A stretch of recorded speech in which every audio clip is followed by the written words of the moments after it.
How to buy Jumbo token. So this token came under the symbol of G. Now before we start, this is not financial advice. I'm not professional or economic expert.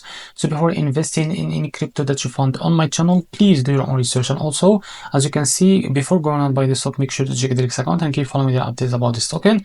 To be able to buy this token, as you can see, you can be able to find it on the screener. So copy the token address from here. As you can see, go to Ethereum website like that. I will just click on cancel here. Now what you need to do here, just connect your wallet first. Select your wallet. For that I will use the Bitget wallet. Click on connect.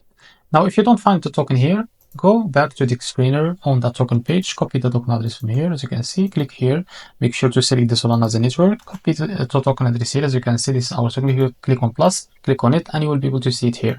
Here select the token that you want to buy with, for example USDC, but make sure you have enough USDC on your wallet. So after that, type how much you want to buy, and here you will be able to see how much you receive. Now click on more info to expand this, read all of that, and if you're ready to go, click on swap and you will be able to buy this token on your wallet via Ethereum. So this is how to buy Jumbo token. If you found this very helpful, please like and subscribe. See you next video.